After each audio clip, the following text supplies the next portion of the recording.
Welcome back. Welcome back. Hello, everyone. We're touching base with you again. We're on chapter 4 of human communication. So let's jump right on in. We're going to look at the PowerPoint, get going. So, again, nonverbal communication.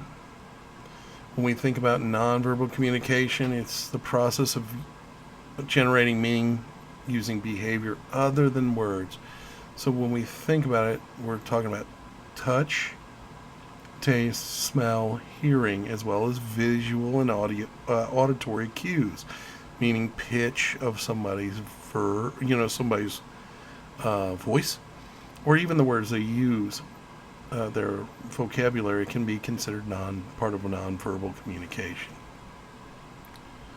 So even the verbal channel holds nonverbal communication parts. All right. So when we look at this from the book, again, verbal communication, we know it are spoken words, but on the vocal side, it's paralanguage, meaning pitch, volume, speaking rate, and things of that nature. Non-vocal, when we think about verbal communication, would be writing and sign language. Body language comes to mind. And our facial expressions, our body positioning, even eye contact are the nonverbal communication channel for nonverbal communications. Paralanguage, let's talk about that earlier. I mentioned paralanguage on the vocal side. Paralanguage is a part of nonverbal communication, even though it's spoken words, right? And here's why. Paralanguage is the vocalized but not the verbal part of a spoken word message, such as speaking rate, volume, and pitch. The non-vocal elements of nonverbal communication include, again, body language such as gestures, facial expression, and eye contact. Gestures are nonvocal and nonverbal, since most of them do not refer to a specific word like written language or sign symbols do. Again, this week I'm trying to break it down and bring it through so that some of you, if you're taking this class for the first time, can see that if you go into the learning module and click on the PowerPoint, you actually can pull it up this way without having to download it and whatnot. Now, there are some little flaws like this one where, it kind of cuts into the text. So nonverbal communication is primarily biological based, while verbal communication is culturally based, mainly. Nonverbal communication evolved way earlier than verbal communication and served the survival function of early humans. And then we learned to develop verbal communication off of nonverbal communication. Some studies claim that 90% of our meaning is derived from nonverbal signals, but the most recent research is about 65 to 70% of the nonverbal channel is trusted for meaning. We rely on nonverbal signals mainly in situations where the topic is emotional or relational communication is taking place. Or if we are confused, and most definitely if we think someone is lying, we tend to rely on nonverbals as a check to make sure that their words and their nonverbals align. We also put much more weight on... Oh, goodness. Sorry, I don't normally do it this way, but we're going to try it this class, a couple classes, see what you think. So, we put more weight on nonverbal communication when we're determining someone's credibility, right? When we're judging someone to see if they're trustworthy. If a classmate delivers a speech in class and their verbal content seems well rehearsed and unbiased, but their nonverbal communication is poor, their voice is monotone, they avoid eye contact because they're reading off the screen, and if they're fidgety, he or she will most likely not be viewed as a credible person. Key principle of nonverbal communication: it takes on more meaning in interpersonal or emotional exchange than it does typically when you're talking about mass communication. Nonverbal communication is more involuntary than verbal. All right? Think about it. When we stub our toe, here you see the girl have the bike accident. Owie, right? Ow. Involuntary nature of nonverbal communication makes it more difficult to control or to fake to others. For example, you can consciously smile a little and shake hands with someone when you first see them, but it's difficult to fake that you're happy to meet someone. Practice makes perfect, though, and practice makes perfect with nonverbal communication.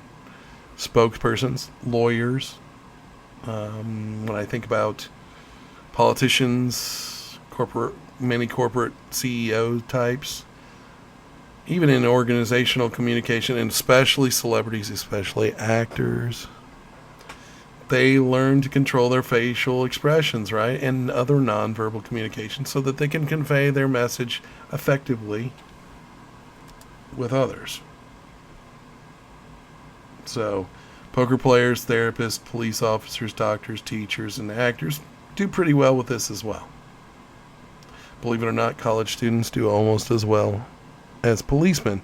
And the reason why is because most students that are going to college in their 20s are trying to also sort out interpersonal relations and figure out if these people can be trusted, right?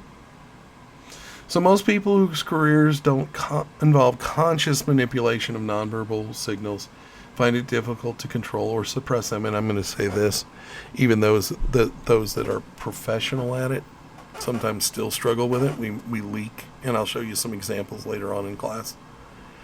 While we consciously decide to stop sending our verbal messages, our nonverbal communication has the potential of generating meaning for the other person and continuing to generate meaning, even though we're not speaking.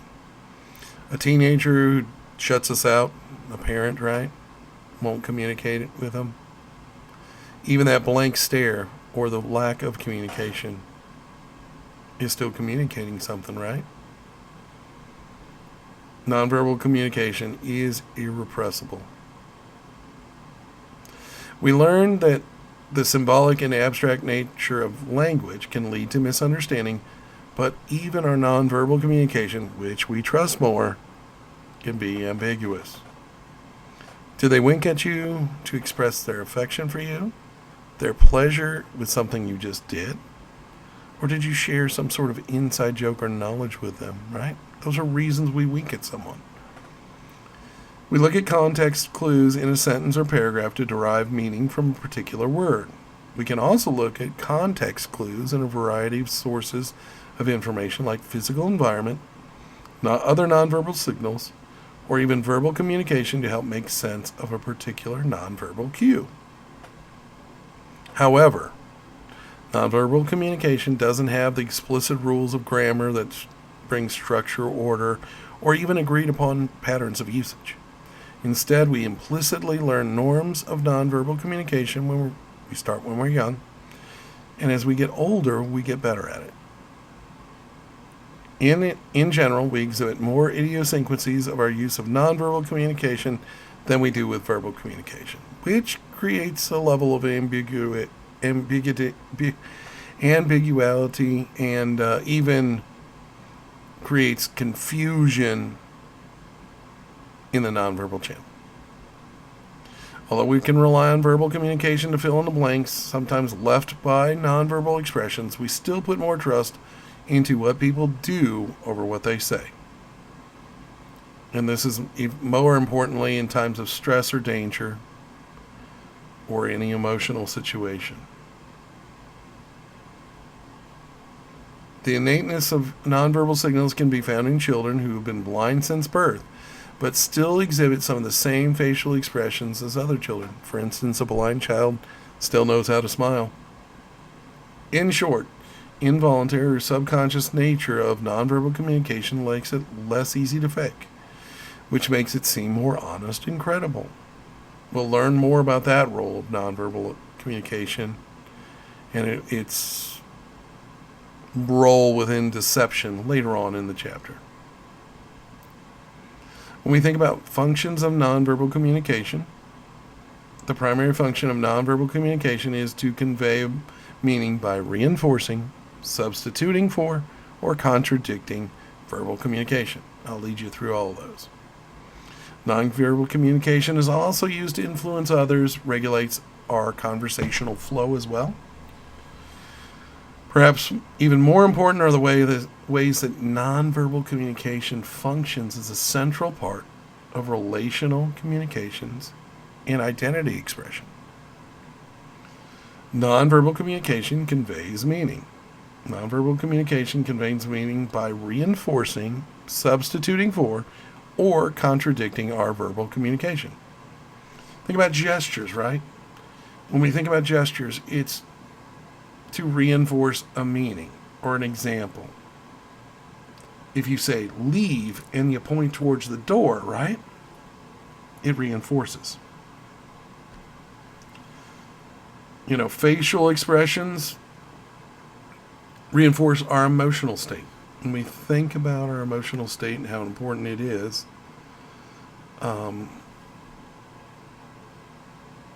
if our facial expressions and what we're saying don't align, it confuses people greatly.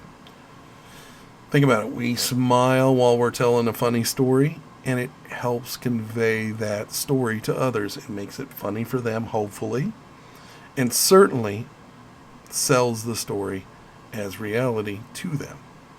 Also, our vocal variation helps us emphasize certain parts of messages, right? We can reinforce a word or even a sentence meaning. Nonverbal communication substitutes for verbal communication in various ways. Because it conveys so much meaning when verbal communication isn't effective because of language barriers, right? We've all used nonverbal. Now, I don't want to say all. Never all or nothing statements. I hate those. Many of us have used nonverbal communication to reinforce something. What time is it to someone who doesn't speak our language, right? Also, though, nonverbal communication can convey meaning by contradicting our communication, our verbal words.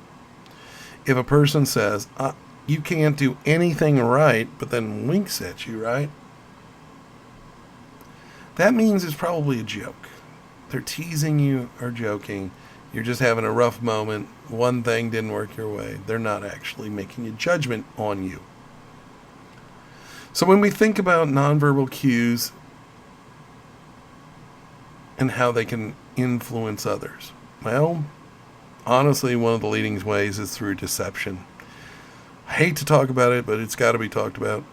Deception is typically thought as the intentional act of altering information to influence another person.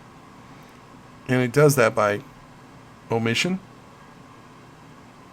lying, concealing, or exaggerating that information.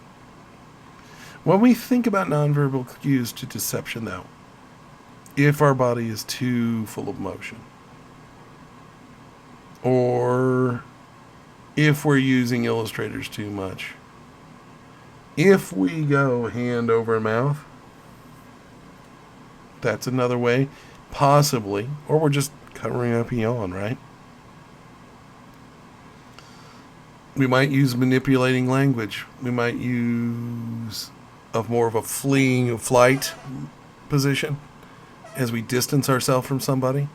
Crossing of arms sometimes can be deception. Also, most often it means that we're closed off and we're really trying to understand because we're not believing the situation. And fake smiles are one of the biggest ones. Since most of us intuitively believe that nonverbal communication is more credible than verbal communication, we often intentionally try to control our nonverbal communication when we are actively in deception mode. Don't recommend lying, but, It does happen, right? Nonverbal communication regulates our conversation flow as well. Our conversational interaction has been likened more to a dance where each person makes moves, takes turns without stepping on the other person's toes. Nonverbal communication helps us regulate our conversations so we aren't constantly interrupting each other or waiting with awkward silences in between our speaking turns, right? Pitch. Pitch is another part of nonverbal communication. Helps us clue others into our conversational intentions. A rising pitch usually indicates a question. A falling pitch, the end of a thought or conversational turn. We can also use a falling pitch to indicate closure, which is appropriate at the end of a speech to signal to the audience that you're finished so that they can applaud you, right? Pauses are wonderful. Not mic drops. We talk about that in public speaking for those who've taken public speaking with me. We also signal our turn is coming to an end by stopping hand gestures and shifting our eye contact to the person who will speak next. Or at least the one we'll believe will speak next. Nonverbal communication affects relationships. To successfully relate to other people, we must possess skill at encoding and decoding. We've talked about that a little bit before, right? Nonverbal messages are no different. We send nonverbal messages to receive influence for our relationship in positive and negative ways, and they can work to bring people together or push them away. Tie signs are nonverbal cues that communicate intimacy and signal a connection between two people. My wife and I have a tie sign right there. She also bought me this watch that I'm wearing. There we go. Gotta get my angle right. I keep looking at the other camera, not my camera I'm using right now. These relational indicators can be objects such as wedding rings. Sometimes people get matching tattoos, or not even matching tattoos, but tattoos influenced by another person or by the relationship.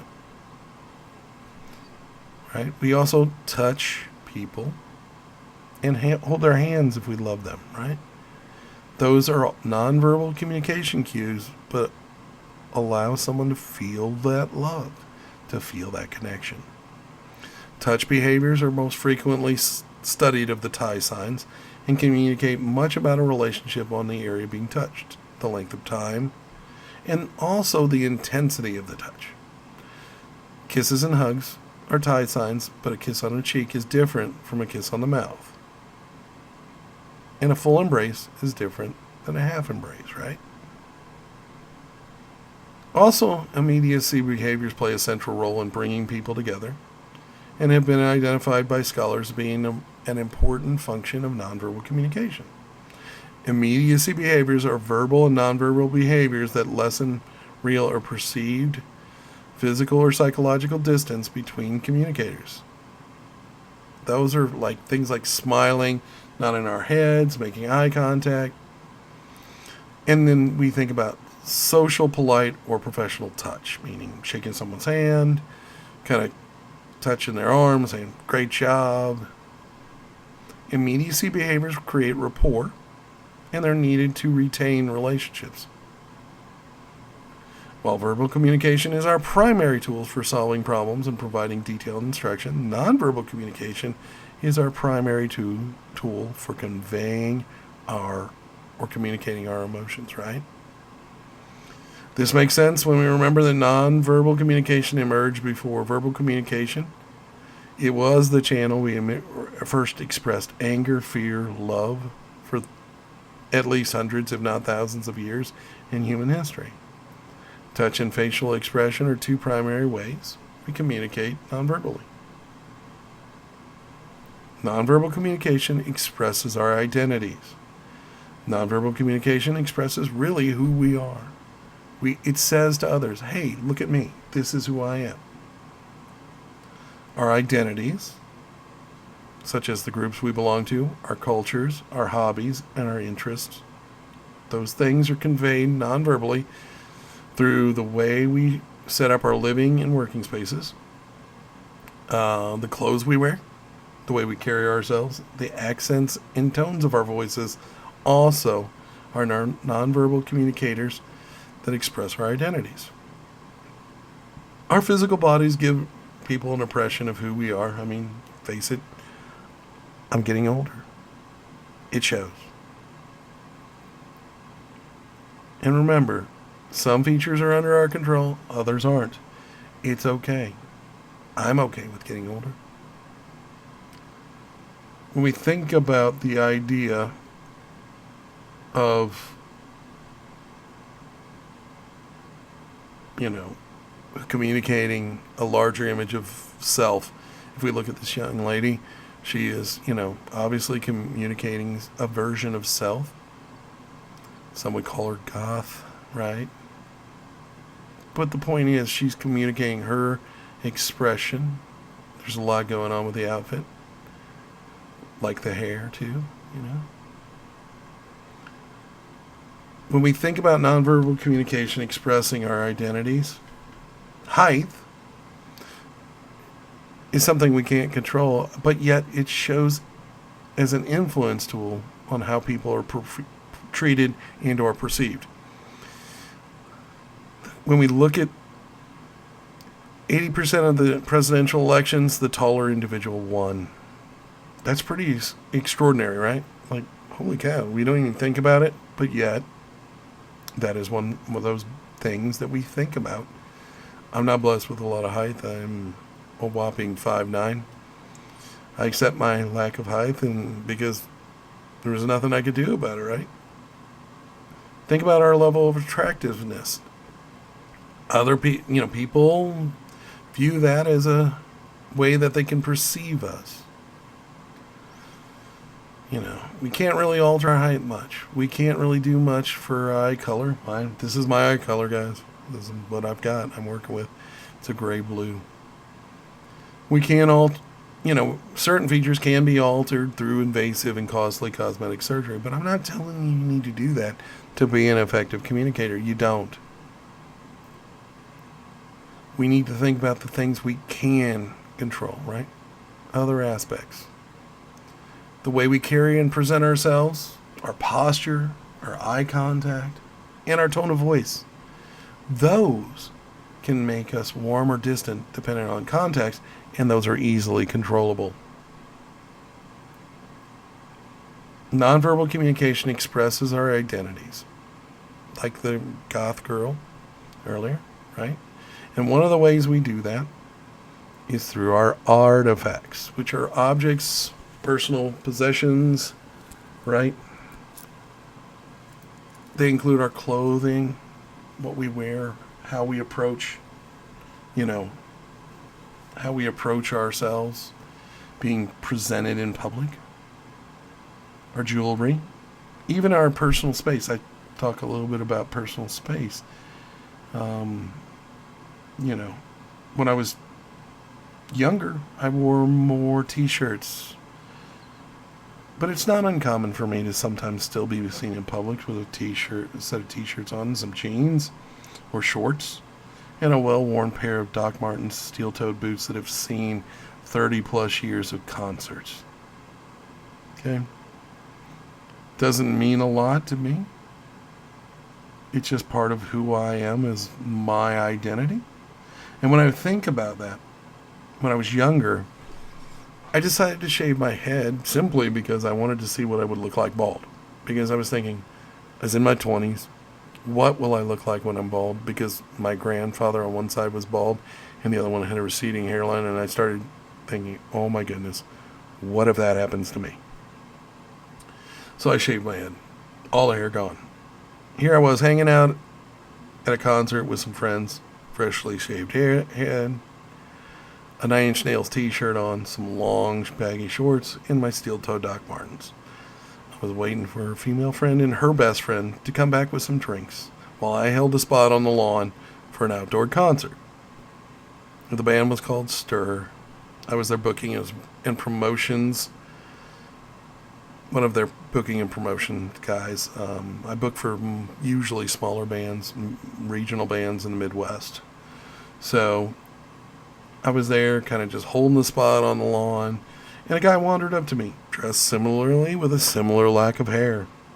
He started up a conversation to me. Needless to say, though, he thought by my hairstyle and my dress that he and I would share certain ideas upon race and hate. He couldn't have been further from the truth. I had just simply shaved my head to see what I'd look like bald. And it was part of his identity. It was his uniform. I didn't even think about it at that moment in time. I grew up next to Scott Air Force Base, which was a large base in the Midwest, home of military and strategic airlift command, which had lots of foreign people in foreign Air Force bases from foreign cultures at that base.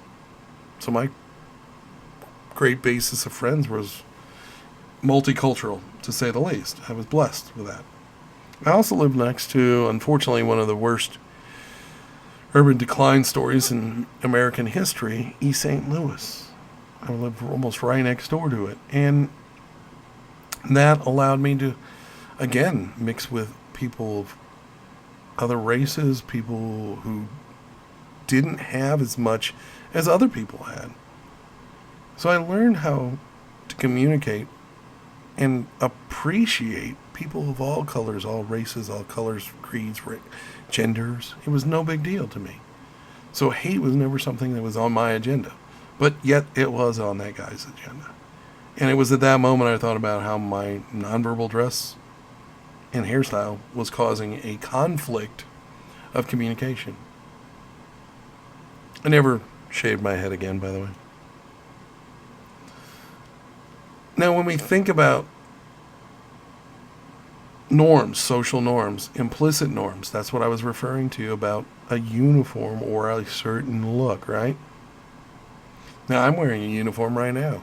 A teacher uniform, right? I'm not wearing a tie today. God, it didn't feel like the tie thing. I didn't want to be over the top. This is my teaching uniform. I don't think of it like that. It's also how you meet clients that I've met before. Typically, I'll wear the full suit if I'm trying to impress with a tie, but otherwise, I'm just business casual. Because that's what's accepted for my line of work. Your line of work might be something completely different. My wife, scrubs. She's a nurse. So when we think about when we're thinking about types of nonverbal communication, how we express our individuality, be conscious of that. We also need to think about kinesthesics. So kinesthesics is about movement, how our body moves, what we're conveying with our hands. Right? That conveys a very hard message, not friendly.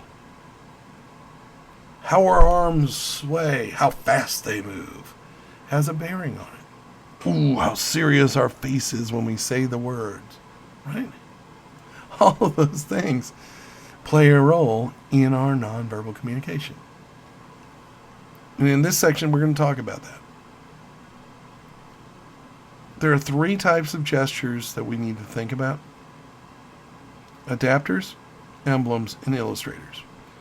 Adapters are touching behaviors and movements that indicate internal states and typically related to arousal or anxiety. Here you see the picture of Taylor Swift.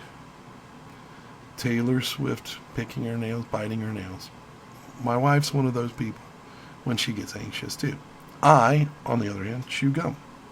I've been a gum chewer since I played baseball, honestly. And it carries over in life today. One of my partners in crisis communication company is a pen clicker and a leg shaker, and he drives me absolutely nuts. But I've learned to just ignore it. So adapters are quite common. Don't feel like you're exceptional or being picked on or whatever because you have or use adapters. They are part of who you are. Now, as a communication coach, I watch tons of videos watching people deliver speeches and conferences and try to bring to light their nonverbal adapters, which are conflicting with their message delivery or reception of their message, right? We work to limit those, but, ultimately, it's part of who we are, right? It's a way we might express and get rid of some extra energy or something to do while we're waiting. When we think about other self-touching behaviors like scratching, hair twirling, right? Fidgeting with the hands, right? Those are self-adapters. Coughs, throat clearing sounds. By the way, mine lately have not been self-touching adapters. Those have been illness. I'm finally starting to actually feel well today, so thankfully that's a wonderful thing. Thinking about my wife again, my wife tends to be a lectern swayer. She grabs a podium and does the sway from side to side, right? Other adaptive behavior. I'm going to show you the most common one right now. While we're talking to somebody, right? We do that. And it doesn't have a place in the conversation. I can't tell you how many times I see that as a public speaker. So many people are on their phones. So, think about adapters. Make sure the message you're sending is the message you want to send non-verbally. Let's talk about emblems. Emblems are gestures that have agreed upon meaning. Okay, right? These are still different than ASL or just sign language in general. Even though these signs, though, do have the agreed upon meaning, they're not really typically part of ASL. Sometimes they're adapted by sign language, but the reality is people of the culture understand what those are. When we think about that, the most popular emblem I see while driving down the road, people get upset with people and then they show a finger, right? They flip the bird. That's an emblem. Illustrators. Let's talk about illustrators. When we think about illustrators, we're talking about gestures. Now, they could be that we're angry, like these two young ladies down here below, right? They could show that they're frustrated and angry. But they might be happy gestures, right? Inclusive hands, the hand movement of holding your hands out and almost bringing someone in, right? That's an inclusive. Smiles, always the smiles, but not fake smiles. Because people do see through fake smiles. We'll talk more about that. So when we talk about illustrators, they illustrate the verbal message. They typically do not have meaning on their own, but they add to context. They add to the understanding of the words we're saying. And we don't have to be taught to use illustrators. We do it automatically. When we think about, I got a good one for you while we're talking about illustrators. When we shake our heads, no. Do you know when that starts? In our childhood. When we don't want to receive a bottle of food, we turn our head and go, no, no, no, right? As it comes at us, no, no, no. We do that out of just our sense of overall, intuitive knowledge within our brains that we're just avoiding food. And then that turns into a no. No. Right? It's refusing food that turns into a no. And then no, we continue to modify that behavior. And we know what no means, right? Most of us have heard it from our parents, significant others at moments, right? Think about how your body posture plays a role in communication and how other people see us. If we're all slumped over and we're talking like this, if I'm talking on the microphone, isn't that annoying? Right? That's not good, not proper. Popping my peas. Look at what I'm conveying. That's a lack of professionalism, right?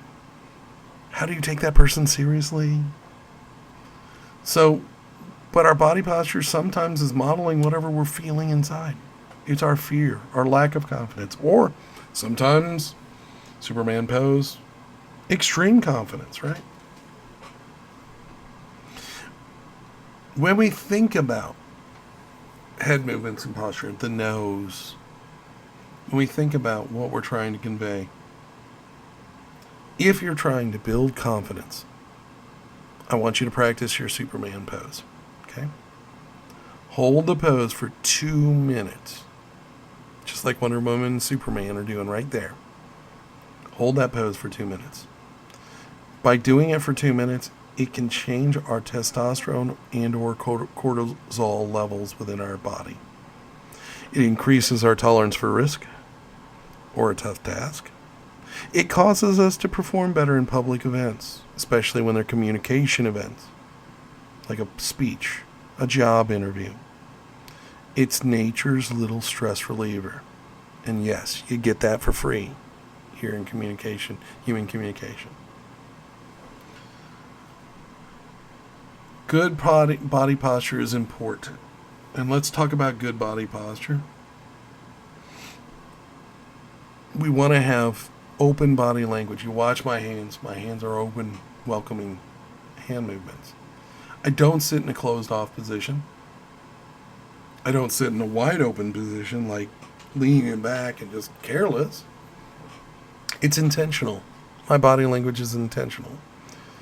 I'm upright. I'm forward facing you. I'm trying to look at you. My head's up, shoulders back, but not too far back. Open torso, uncrossed legs, preferably uncrossed legs. And if you're standing, a wide stance. So when we think about it, none of those first three in this, looking at this young lady, conveys confidence. I don't want to hire her. I mean, she might be the most qualified person in the world, but her nonverbals are giving herself away. The first one, I don't know, she looks either a lack of confidence or she'd rather be anywhere else. She's daydreaming. The second one, she's lost in her thoughts, a little more confident, thank goodness. The third one, again, lost in thoughts. At least this one, maybe she's practicing running through what she wants to say in this interview. But the third one, that's where it's at. She's sitting there attentively. She's ready to go. And when we think about it, we're making that first impression to a potential employer. In terms of regulating communication, we use eye contact to signal to others that we're ready to speak. Or look at them again to tell them it's their turn. We've all been in that awkward situation when a teacher asks a question and no one offers a response in the classroom, right? In that case, a teacher's eye contact is used to cue us to respond. During that interaction, the eye shifts, or, in any interaction for that matter, we shift our eye contact. We're going to look away from a listener and then look back to them every few seconds. Now, when we end our speaking turn, we're going to look to make direct eye contact with a listener or listeners and indicate we're finishing up. While listening, we tend to make more sustained eye contact, not glancing away as regularly as we do while we're speaking. Eye contact is also used to monitor interaction by taking in feedback and other nonverbal cues. I miss teaching in person because I could get feedback from my students and I could tell when the information was just overload, and I could take a couple minute break and change it up. Talk about something silly or funny, but still communication based, and give you that break. I'm sorry, online we don't get that break, right? I wish, sometimes I'll still try to break it up, but the reality is we don't get as many breaks. It's up to you to cause your breaks and give yourself the breaks in a online course.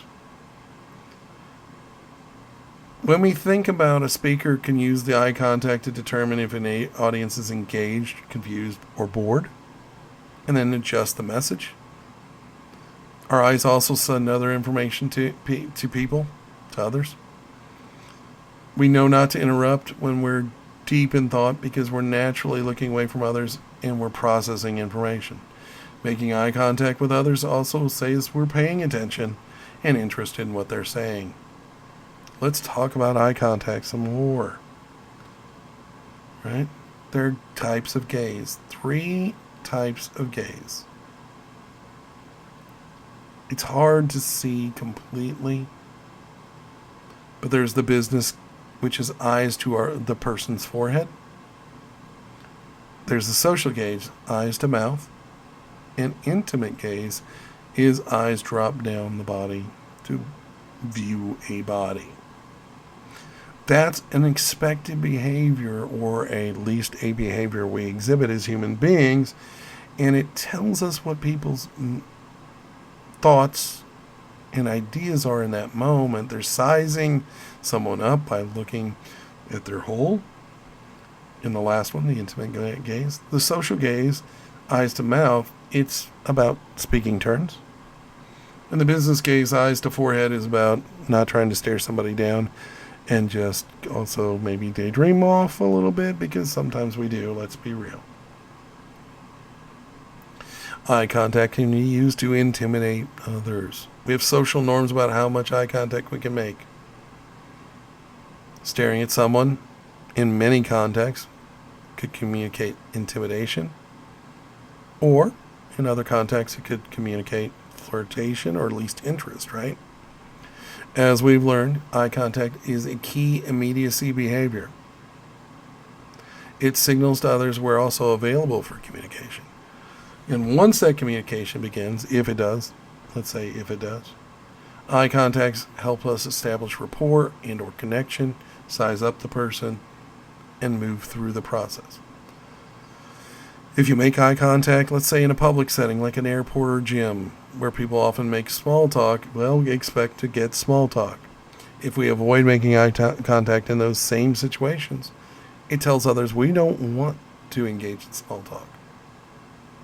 So our eyes help regulate interaction and provide overall turn-taking signals, right? They help us monitor communication by receiving nonverbal communication from others so we can start evaluating their nonverbals. It gives us signal cognitivity, meaning shows our audience or people you're talking to that we're processing information when we look away or we're not interested. We express engagement. We show people are listening with our eyes, right? It also allows us to convey intimidation by staring them down.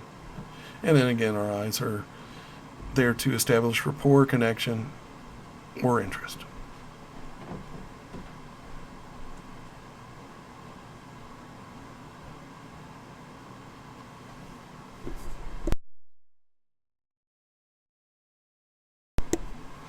So on this slide, which gaze am I employing in those two photos when we think about it?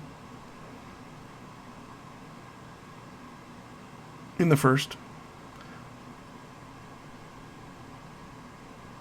well, let me think about how let's set the tone.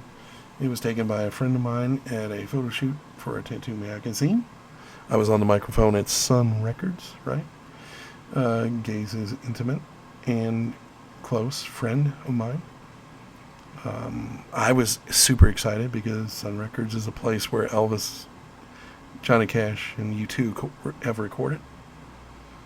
I was a photographer and one of the models took the shot. So it was really cool place to be.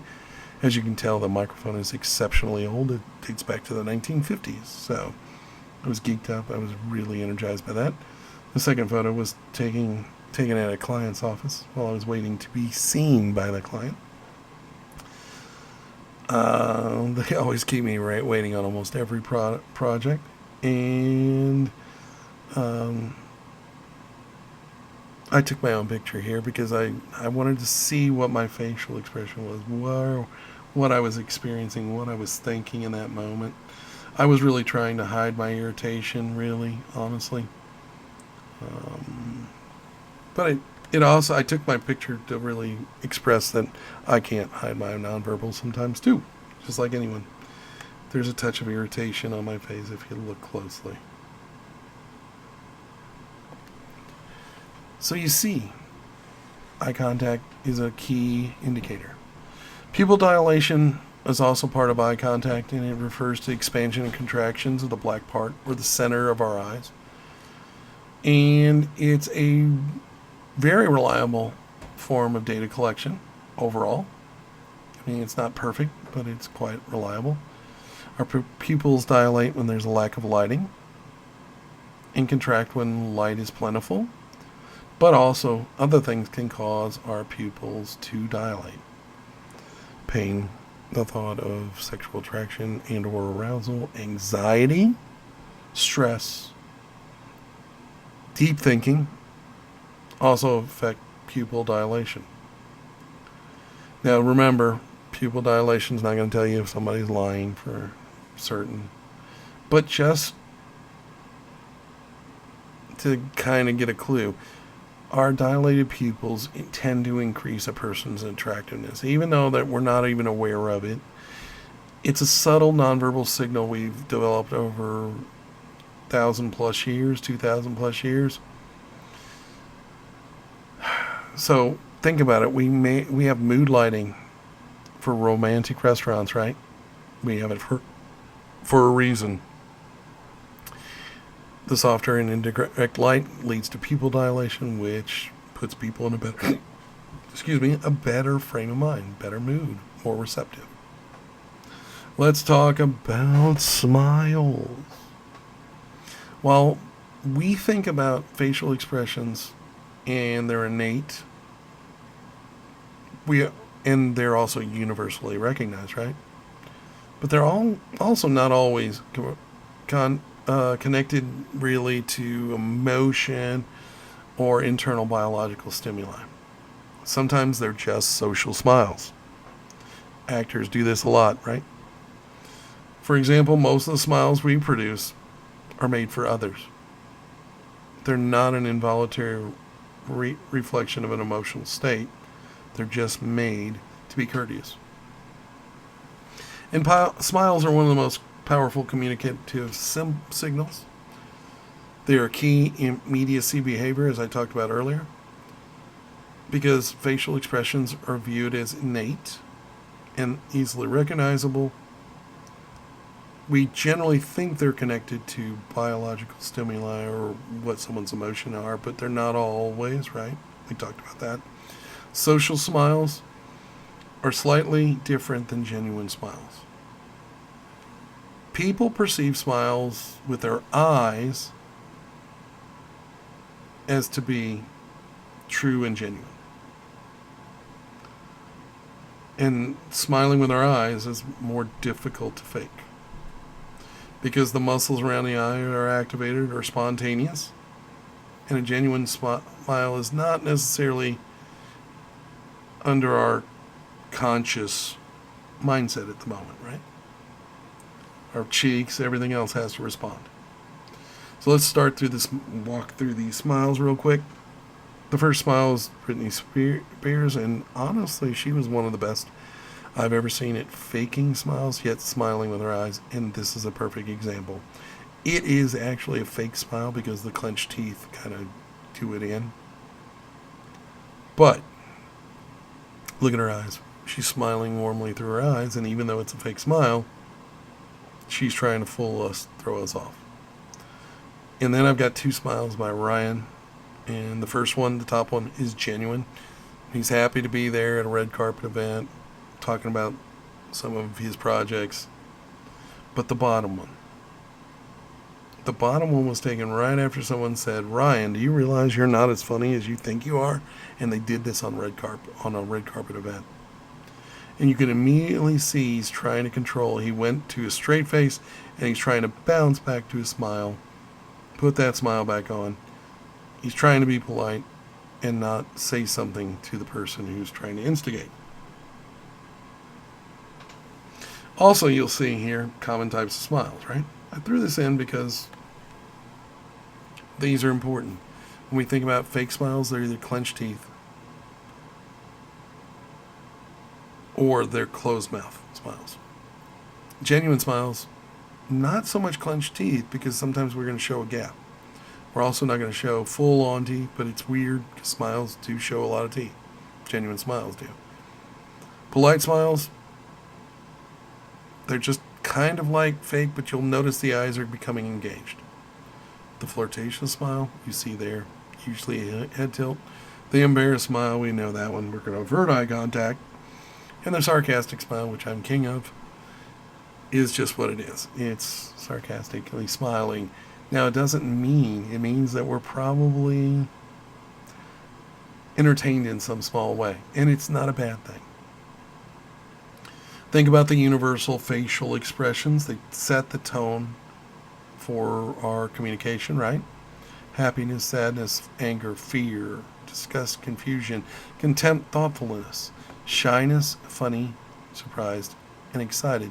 When we think about those all set tones in our interpersonal communication. And when we think about that idea, we set the tone. We communicate what we're feeling, that openness, friendliness, confidence, all of those things while we're talking to others. So our facial expressions also communicate that and let others know to be more at ease with us in those moments, or let up a bit because someone might be shy, right?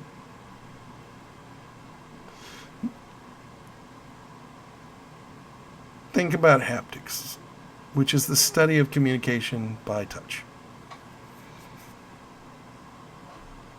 Touch is one of our most powerful forms of nonverbal communication. Touch can be threatening, loving, beneficial, unwarranted, or unwanted. So when we think about touch, there's tons of people out there that give plenty of advice and instruction on touch. But touch is an important part. If we're trying to relate to someone, if we're trying to help someone who's in a time of sorrow or grief, touch is a significant thing that is unnecessary there. Think about men. If we don't follow the idea set of a firm handshake, right? People will have a negative reaction to us and about our confidence, the manliness, credibility, all those things will be questioned, right? And that lack of confidence could have dire consequences if someone inappropriately touches somebody, right? Either intentionally or unintentionally. But touch is necessary for human development. It can be welcoming, threatening, or persuasive. And it's up to us to control that. When we think about touch, let me talk a little more about touch. Waiters, bartenders tend to know about touch. Think about it. They tend to receive larger tips if they touch patrons. And if we use touch, like say, for instance, we're trying to get people to see our point of view, a light touch during, especially if you're trying to get them to sign a petition or whatnot, that touch is more likely to get them to sign a petition. And there's several types of touch, right? There's functional, professional touch, social, polite touch, friendship and warmth touch, love and intimacy touch, right? Those are all types of touch. The book talks about them. I don't think we really have to dive deeply into those, but friendship, warmth level, the touch is more important and more ambiguous than the social, polite level. But they're similar. Touch interactions are important because they serve a relational maintenance purpose, meaning tells us that we like them, we want to be close to them, we care for them, and we're concerned, right? Intimacy, as intimacy increases in interpersonal communication. Obviously, the level of touch is necessary as a grounding, right? Now, my wife says a rear end slap in public, especially, is not an intimacy booster, right? Despite what else men might think. If you want to learn more about touch, though, for real, Section 4.2, dive in there deeper. For the sake of time, I do not have that much time to dive because we could talk about touch for almost a whole class, right? So vocalistics, the sound of our voice, the pitch of our voice, the rate of our voice, and our verbal fillers. Verbal fillers, you like that one? Those all play a part in our nonverbal communication with others. For instance, how many people have heard someone talk in a very annoying manner, right? They may not be able to help it, and yet it affected their ability to communicate with us. We unconsciously even allow it to happen. But let's talk about the conscious things and the things we can control. Pitch. It's used to convey meaning, regulates your conversation flow, and communicates the intensity of the message. Because my pitch would be much more intense if we hadn't gotten our homework done, right? Clean up your room for us parents, right? We don't pick up on the subtle and complex patterns of paralanguage until we're older. For instance, a lot of it is learned through our teenage to 30 years. Children have a difficult time understanding sarcasm, right? It's a paralinguistic characteristic, which pitch and tone are part of. This one tears me up, by the way, guys. Sorry. Adults with lower than average intelligence and children have difficulty reading sarcasm in another person's voice and literally may interpret what they say. In the classroom setting, I very rarely use sarcasm. But me as an individual, that's part of my communication language is interpersonal communication, especially to my partner. So vocalistics, they help us communicate that intensity, the fact that we're trying to emphasize a point. It's sort of our typing in all caps, right? And then we whisper or talk about it with our romantic partners. We whisper in their ears, right? But we don't want to do that to a business partner because that'd just be weird.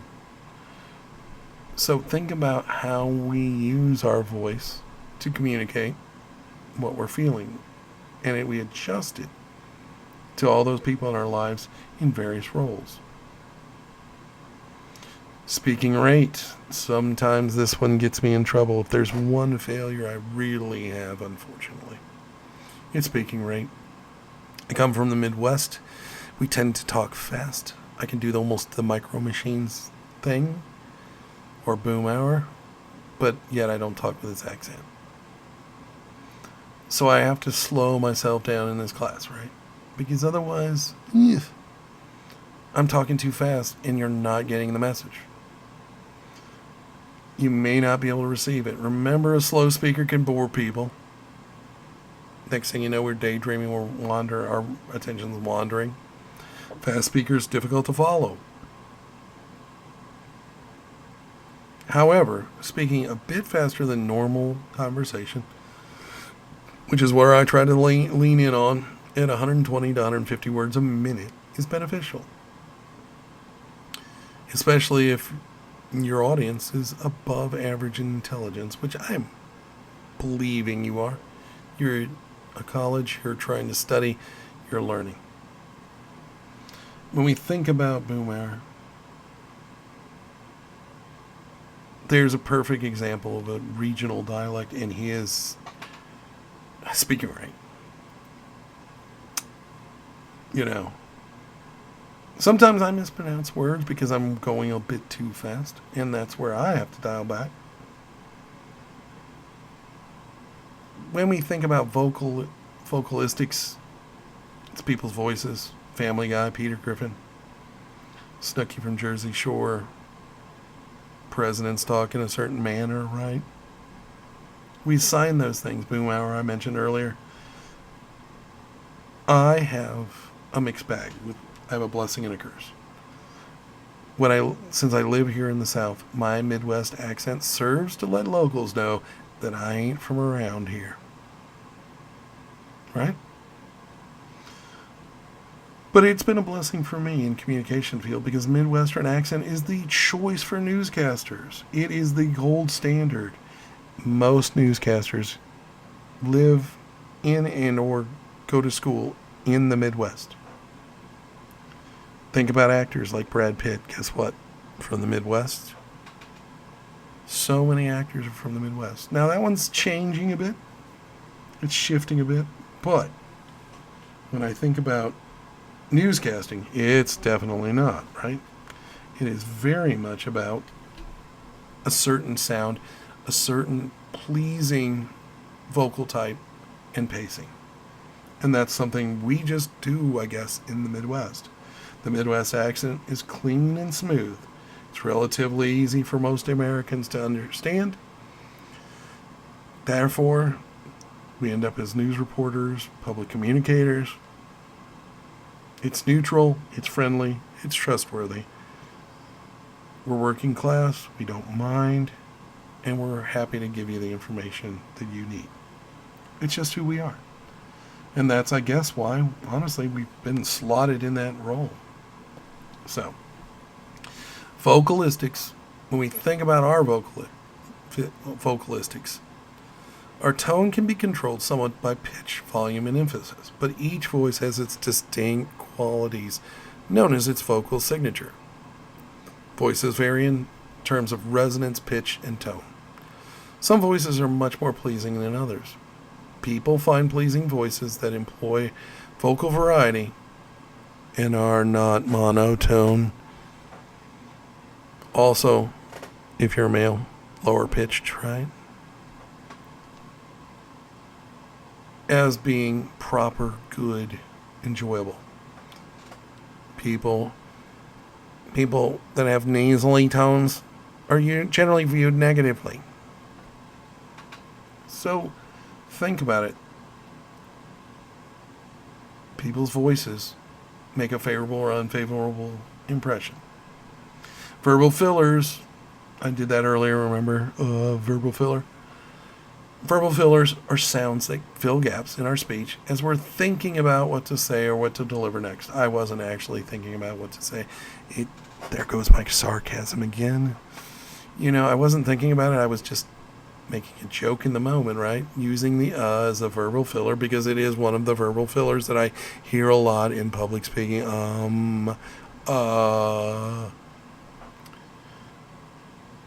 I have had, by the way, the record for a 3-minute speech was 30 uhs in a 3-minute speech. So, take my public speaking course. I'm going to teach you how to present your ideas and not lean into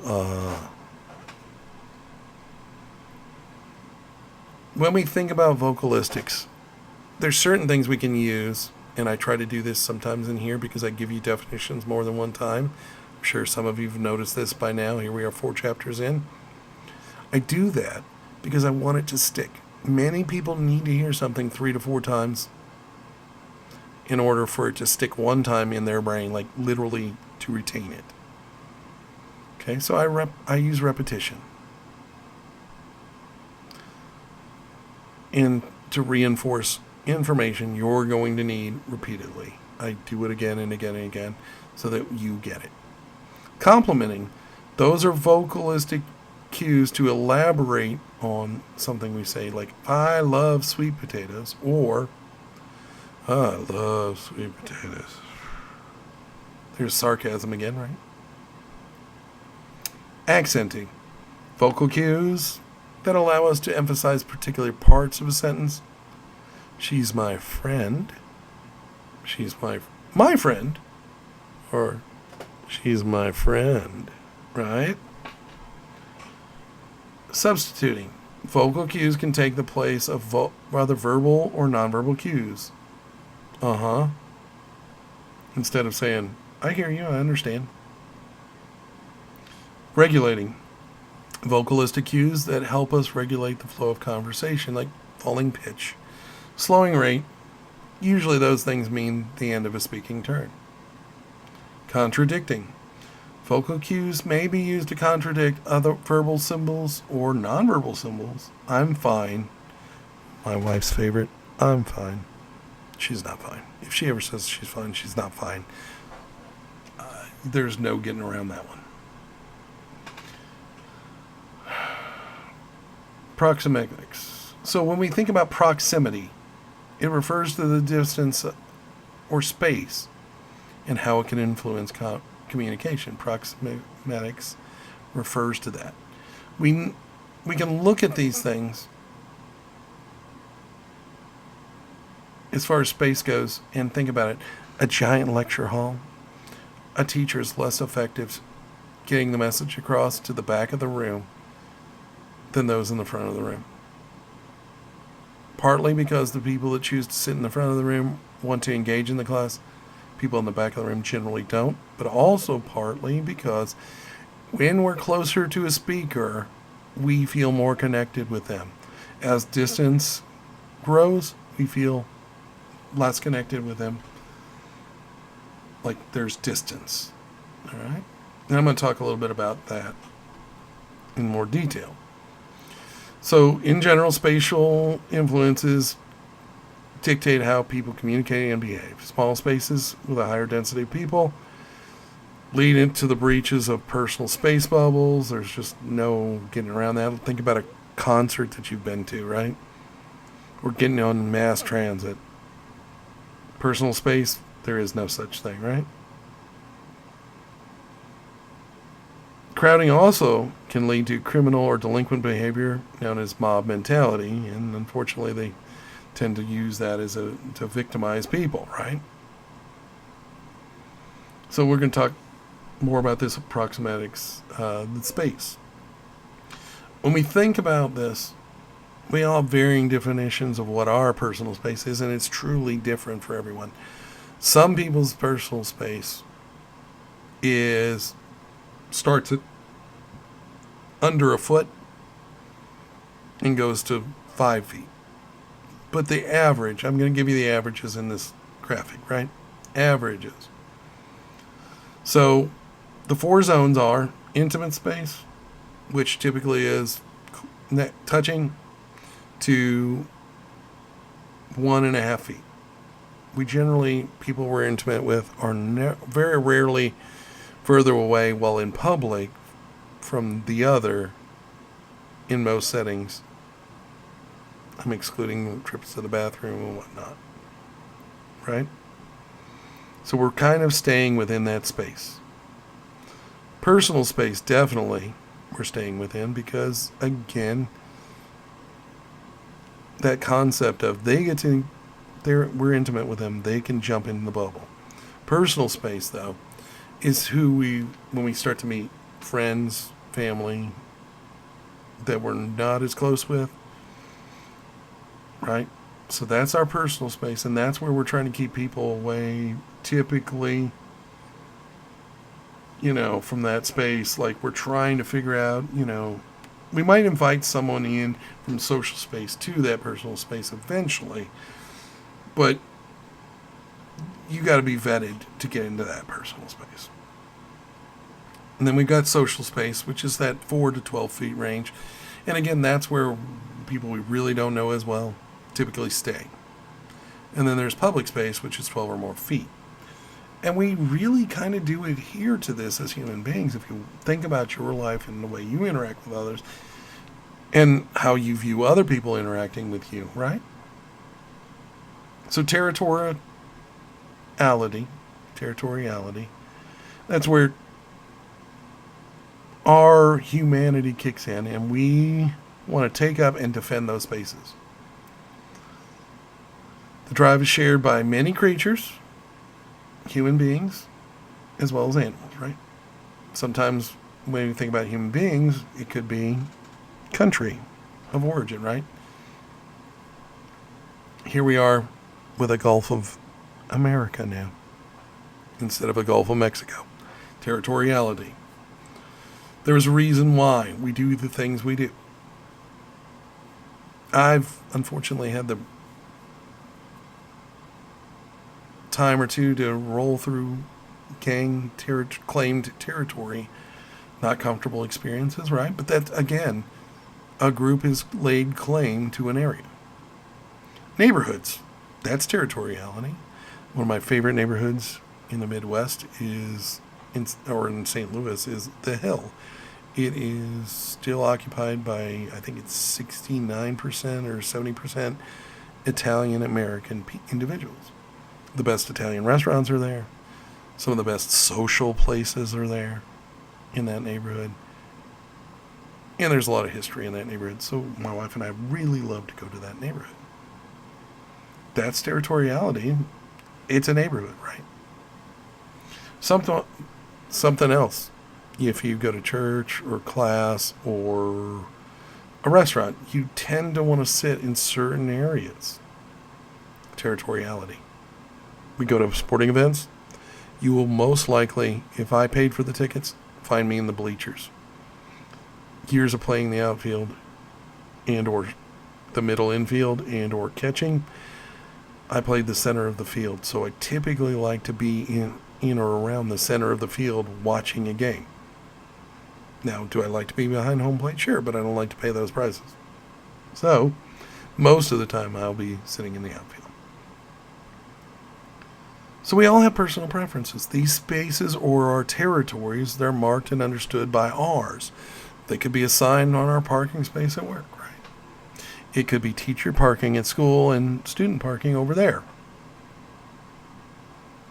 Secondary territories, though, don't belong to us and aren't exclusively under control, but they're associated with us, meaning if we don't have marked parking spaces, but we tend to park in the same spot, which I do at my work and my wife does at her work, that's that secondary territory, meaning, hey, we get a little upset if somebody parked in our spot, right? Because it's the place where we park almost always. I see this a lot as a teacher. Students sit in the same desk, usually around the same spot throughout most of class. But there'll always be a few students that kind of move around or didn't make it to class on the first day. And when someone else takes up a student's secondary territorial seat, that student gets annoyed, right? Their seat feels their space is invaded. So again, space is an important nonverbal communicator. Chronemics is about the study of time and how time affects communication. It could be biological, personal, physical, and or cultural time. Biological time, the rhythms of human living things, right? Circadian rhythm, we eat, sleep, wake, do all these things on a certain schedule, and if that schedule is interrupted, it affects us, right? For instance, if you haven't eaten in my classes at 1 o'clock, and you show up at 1 o'clock and you haven't eaten, time is playing a game on you because you're hungry and you want to eat, and yet you're trying to pay attention in class. That's biological, definitely biological time, right? Or natural rhythm. Remember that conversations in the early morning and speeches you have to give in the early morning, you're going to have to require more preparation to get yourself awake and have the proper energy and make sure your audience is awake. And you're going to have to be more patient in your speech delivery than those that are given later in the day. When we think about personal time, obviously we know what personal time is, right? But this is more than just personal time as in, oh man, this is my time, not school time and or work time.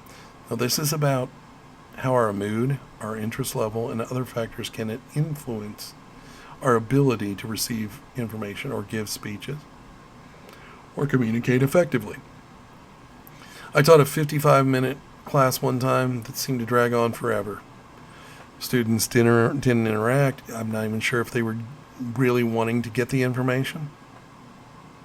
Versus classes that I've taught for 3 hours that have zipped by. This class today, I have no idea. I'm looking at the clock now. Holy cow, I'm at over a minute and 14 minutes. 1 hour and 14 minutes, right? Holy cow. I would have said we were at 45 minutes. So that alone is a cue for me to pick it up. Make sure we communicate the information, but move through it, right? So we're always dealing with something. We're always trying to think about things.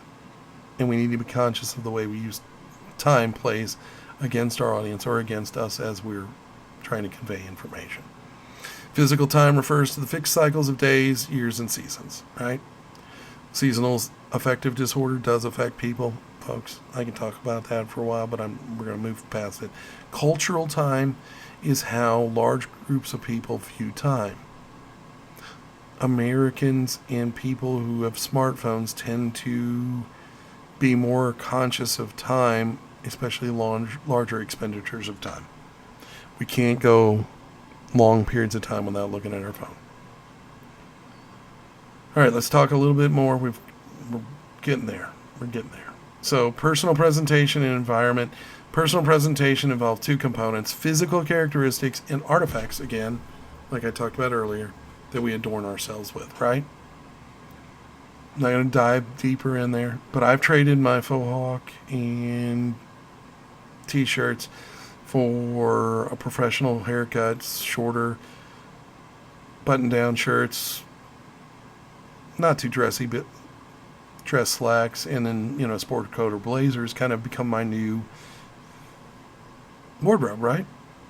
It allows me to convey the look that seems to resonate with my students and clients alike. It allows me to be professional without being overdressed like ridiculously. So when we think about self-presentation, our clothing has to do with it. I still express my personal individuality. I wear a pink flamingo shirt. I meant to wear it for this class and totally forgot. I wear that one in the summer. Adornment, jewelry, and tattoos. I don't have tattoos, and I don't wear a lot of jewelry. That's who I am as a person. Professionalism in my field required me not to have tattoos and or wear a lot of jewelry, and I just sort of adopted that as something part of me, and I never deviated from it. Never really thought about it. Hair, my hair's various lengths. I've had flock of seagulls all the way down to, I told you I shaved my head. So the point is, and my hair was a natural red, and you can see now it's not red very much at all. It's very gray, white and gray. So started in my 20s, late 20s. The environment in which we interact affects our verbal and nonverbal communication.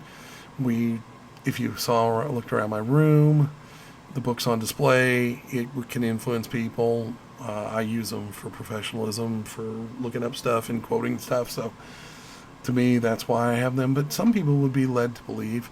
I also told you a little bit about my individuality, the fact that I love The Simpsons, I love Speed Racer. I have some of their memorabilia and tons of baseball memorabilia, a ton of signed baseballs, and a case behind me. If the screen wasn't there, you might be able to see it. Think about other environments, though. Have you ever been in a hostile environment, like a hostile environment where you were being interviewed or working in that? Oh, it's horrible, right? Have you ever been to a company or restaurant and felt their decor or their environment made you less inclined to go back to the place? I ran into that recently at a restaurant who's now under new ownership, and they've changed their decor.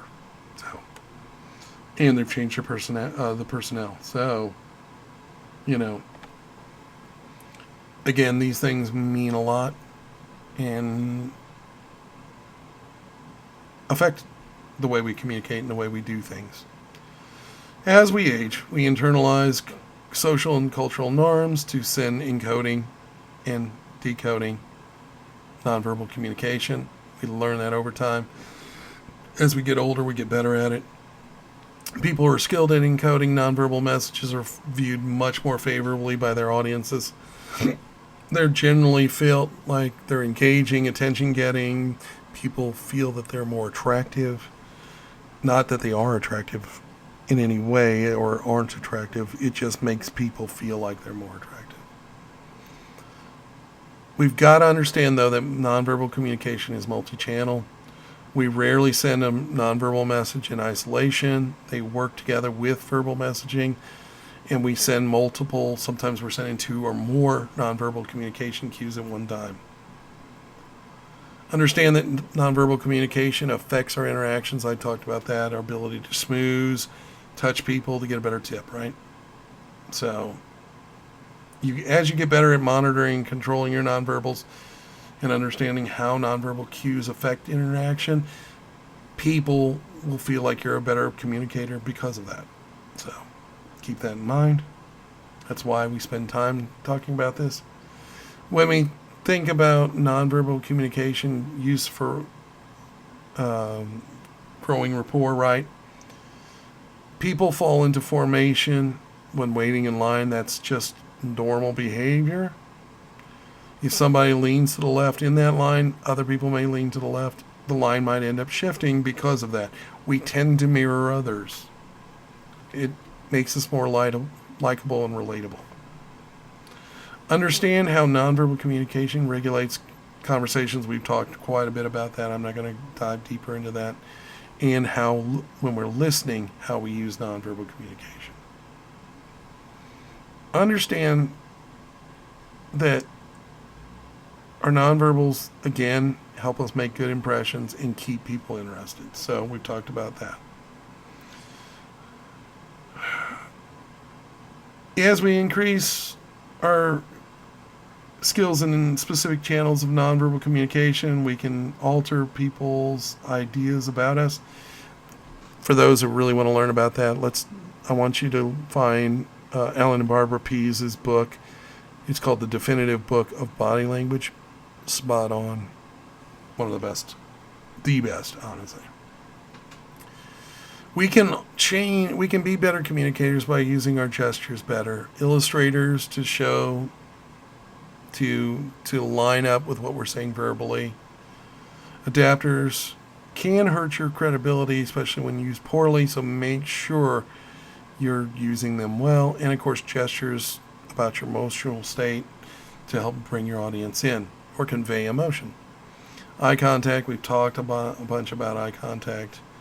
Facial expressions, again, review it, look at it. Our face tells so much, so learn how to communicate effectively with your facial expressions, not blank stares. Haptics, again, touch. I talk more about touch. Again, I'm not diving, this is deeper dive for those that want to learn more. We talked about vocalistics. Goodness gracious, can say the word. And proximatics. So, again, kind of shared with you on how to get better at this. But there's no non-verbal dictionary that we can use. Not one book that's an A to Z on how to do this. So learn by watching, doing, and keep watching and doing and keep getting better. P's and P's, I threw some information from gestures from their book in so that you can learn more, okay? For those who want to learn more nonverbal communication, I could teach a whole class in this alone. And honestly, if you think about it, this PowerPoint proves it, right? This lesson proves it. I want to try to get it help. I want us to think about this. Nonverbal communication expresses our ability to express ourselves, right? And as we're more expressive, people find that more attractive, and therefore relationship status can change, right? You grow friendships, grow interpersonal connections, possible intimacy. Nonverbal communication helps maintain relationships because if you don't think they do, stop holding your spouse's hand or your love interest's hand, right? Also, stop comforting people with physical touch in times of need, and you'll find that they will call you cold and calculating, right? Because you're not meeting basic needs that we know People who lack nonverbal encoding skills may send unclear or subtle cues requesting support that may or may not be picked up on by others, right? So again, think about it. Here, purposefully, was messing with my wife that day and decided she wanted to take a nice picture of us, and you see what I gave her, right? And yet I use that one every day. Nonverbal communication in professional context, we can dive deep into that. I'm not going to dive into it because, again, I've given you the basics, and there's much more here if you want to learn it. But let's talk about homework, because we're 1 hour and 25 minutes into a class. I rather like to keep you longer than that. So here's the deal. 90 minutes is where I shoot for at most. Homework assignment is scenario 3 from the activity at the end of unit 4.3. So the third section of unit 4. That's our homework. It's listed in our homework assignment. Thank you so much. Have a good day. I'll see you in unit 5.